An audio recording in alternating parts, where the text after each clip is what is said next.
Good morning प्यारे बच्चों। जैसा कि हम नौका विहार पढ़ा रहे हैं और नौका विहार में पहली वीडियो में मैंने पहला पद पढ़ाया है। अब आगे चलते हैं अगला पद। अब मैंने बताया था कि प्रकृति का मानवीकरण है, गंगा का मानवीकरण है, गंगा को एक नायिका के रूप में चित्रांकित किया है कवि ने।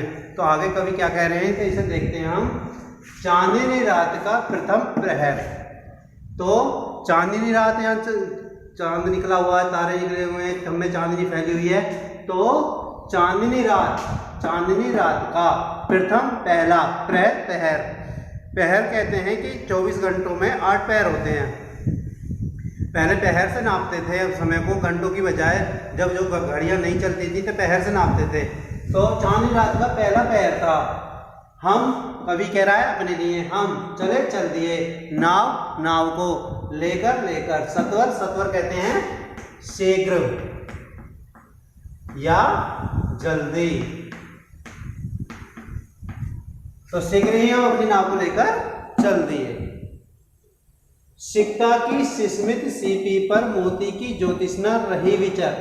सिक्ता कहते हैं, मैंने बताया पहले ही, बालू रेत।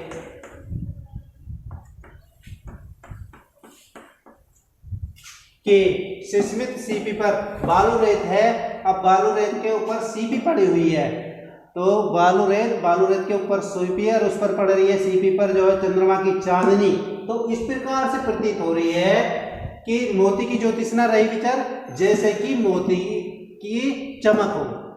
जैसे मोती चमकता है दूर से, मोती की में झमक मारती है, चमक मारती है, ठीक उसी प्रकार से बालू रेत पर पड़ी हुई सीपी मोती के समान चमक रही है। लो पाले चढ़ी उठा लंगर।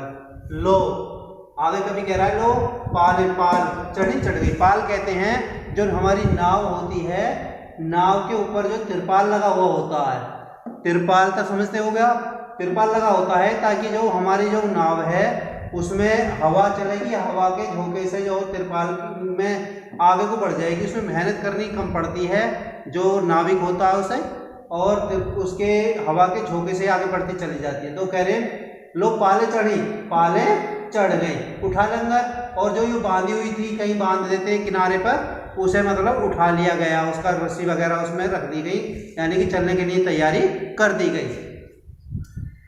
मृदु मृदु कहते हैं कोमल, मंद हौले धीमे मंथर धीमे।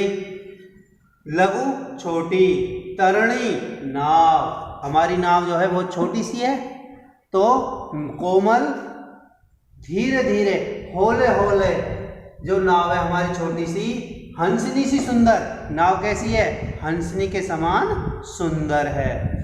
तो हंस होता है पक्षी, बहुत सुंदर होता है, और उसका स्त्रीलिंग करा है क्योंकि हम नाव स्त्रीलिंग है तो उसकी उपमा भी स्त्रीलिंग से देंगे।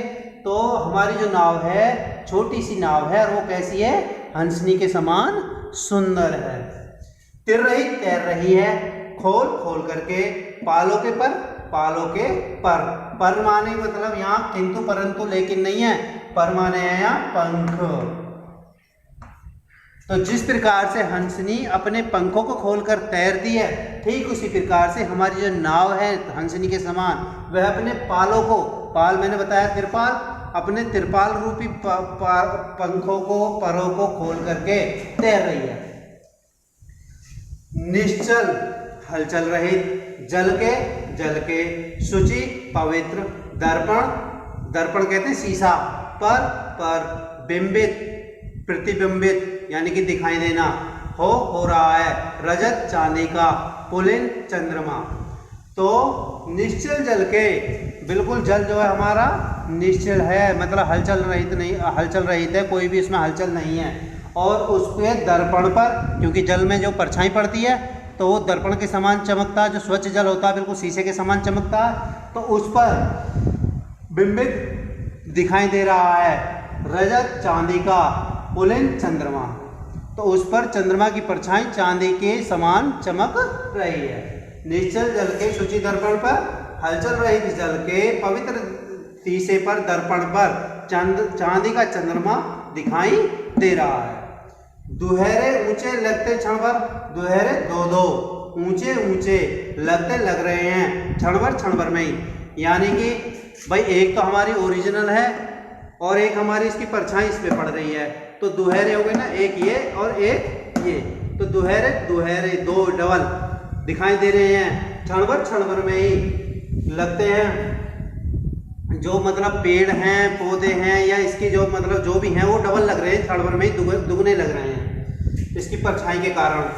काला कंकर का राजभवन, तो मैंने बताया था कि कवि जो है काला कंकर घूमने गए और वहाँ पर जो उसके नदी है गंगा नदी, उसके किनारे पे ही काला कंकर बसा हुआ है। जैसे कि लाइक दैट ब्रजघाट है, ब्रजघाट के में हम वहाँ जो नौका विहार करने लगे तो वहाँ का घंटाघर, वहाँ का गंगा का पुल, वो उसकी परछाई सब कुछ जो गंगा में दिखाई देगी। ठीक उसी प्रकार से काला कंकर का राजभवन, काले कंकर की, काला कंकर स्थान का नाम है, मतलब शहर का नाम, राजभवन वहाँ का जो राजभवन था, राजभवन के लोग थे। सोए हुए हैं जल में निश्चिंत चिंता रहित होकर, पिरमन जल को प्रणाम करके, गंगा के जल को प्रणाम करके निश्चिंत होकर के वो सोए हुए हैं। राजभवन का मतलब वहाँ के लोग, राजभवन में रहने वाले लोग। तो काला कंकर के राजभवन के लोग जल में निश्चित होकर के प्रणाम करके सोए हुए हैं। वो जल में नहीं सो रहे, वो सोए हुए थे किनारे पर, लेकिन उनकी परछाई जल में पड़ रही है। तो कभी उसकी जो है क्या हमें कल्पना कर रहा है कि ऐसा प्रतीत हो रहा है जैसे कि काला कंकर के राजभवन के लोग जल को प्रणाम करके जल में निश्चिंत होकर के सोए हुए हैं। पलकों पर वैभव स्वप्न सघन, और उन लोगों के, काला कंकर के लोगों के पलकों पर, आंखों की जो पलक होती है उन पर वैभव, ऐशो आराम, सुख समृद्धि के स्वप्न सपने सघन अनेक, उनकी आंखों में सुख समृद्धि के, ऐशो आराम के अनेकों सपने भरे हुए हैं। धन्यवाद।